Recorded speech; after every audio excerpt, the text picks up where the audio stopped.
Gandang gabi po sa ating lahat. Ang aking babasahin ngayon ay makikita sa kadalawang mga kronika, Kabanata 32.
Isang mapagpalang gabi po sa ating lahat. Ngayong gabi po, ang aking ihahayag ay mula sa aklat ng ikalawang mga kronika, Kabanata 22, talata 6 hanggang 10. Ang mga kalakihan sa lungsod ay ipinailalim niya sa mga opisyal ng hukbo. Tinipon niya ang mga ito sa may pintuan ng lungsod at pinagbilinan ng ganito: maging matapang kayo, lakasan ninyo ang inyong loob. Huwag kayong matakot sa mga taga-Assyria. Mas malakas ang kapangyarihan nasa panig natin kaysa nasa panig nila. Nasa tao ang kanyang lakas, samantalang nasa panig natin ang ating Diyos na si Yahuwah. Tutulungan niya tayo at ipaglalaban. Sa sinabing ito ni Haring Ezekias, nabuhayan ng loob ang mga tao. Nasa Lakis noon si Haring Sennacherib ng Assyria kasama ang kanyang hukbo. Pinapaligiran nila ang lungsod na iyon. Nagpadala siya ng mga sugo kay Ezekias at sa mga taga-Jerusalem. Ganito ang sabi niya: napapalibutan na namin kayo diyan sa Jerusalem. Ano sa palagay ninyo ang makakapagligtas sa inyo? Purihin po ang ating Ama lumikha sa pagkakabasa ng kanyang salita. Amen. Isang mapagpalang gabi po sa ating lahat. Ang aking pambabasahin ngayon ay mula sa libro ng ikalawang kronika, chapter 32, verses 11 to 15. Sinabi ni Ezekias sa inyo na ililigtas kayo ng Panginoon na inyong Diyos sa kamay ng hari ng Assyria. Pero inililigaw lang niya kayo upang mamatay kayo sa gutom at uhaw. Hindi ba't si Ezekias mismo ang nagpagiba ng mga sambahan ng Panginoon sa matataas na lugar, pati ng mga altar nito? Nagutos pa siya sa inyong mga taga-Juda at Jerusalem na sa isang altar lang kayo sumamba at magsunog ng mga handog. Nalalaman nyo kung anong ginagawa ko at ng aking mga ninuno sa mga mamamayan ng ibang mga bansa. Nailigtas ba sila ng kanilang mga Diyos mula sa aking mga kamay?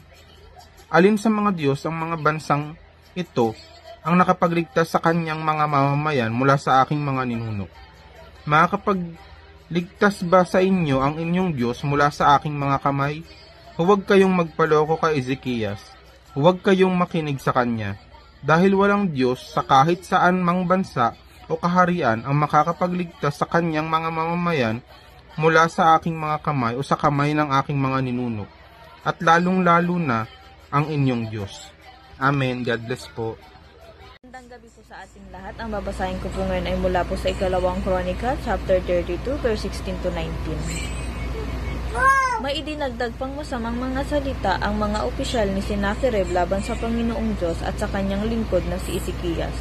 Nagpadala pa si Haring Sennacherib ng mga sulat upang insultuhin ang Panginoon, ang Diyos ng Israel.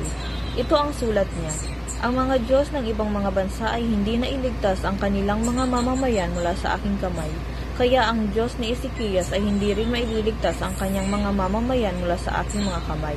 Sinabi ito ng malakas ng mga opisyal ni Sennacherib sa wikang Hebreo upang takutin ang mga mamamayan ng Jerusalem na nagtitipon noon sa may pader. At kapag natakot na ang mga tao, madali na nilang masasakop ang lungsod. Ang mga opisyal ay nagsabi na ang Diyos ng Jerusalem ay gaya ng mga Diyos ng ibang bansa na gawa lang ng tao. Amen. God bless po.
Hello po, good evening. Ang aking Bible verse for today is from 2 Chronicles chapter 32 verses 24 to 28.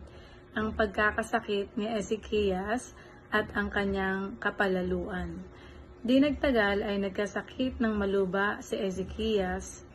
Nanalangin siya kay Yahweh at binigyan siya nito ng isang palatandaan na siya'y gagaling. Ngunit hindi niya kinilalang utang na loob ang ginawa ni Yahweh para sa kanya. Sa halip ay naging palalo siya, kaya naman pinarusahan siya ng Diyos, pati ang Juda at Jerusalem. Ngunit sa bandang huli ay nagpakumbaba siya at ang mga taga-Jerusalem. Dahil dito, hindi pinarusahan ni Yahweh ang sambayanan habang nabubuhay pa si Ezekias. Napakarami ng kayamanang naipon ni Ezekias, kaya nagpagawa siya ng sariling imbakan ng pilak, ginto, mahalagang bato, pabango, mga kalasag at mahalagang kasangkapan.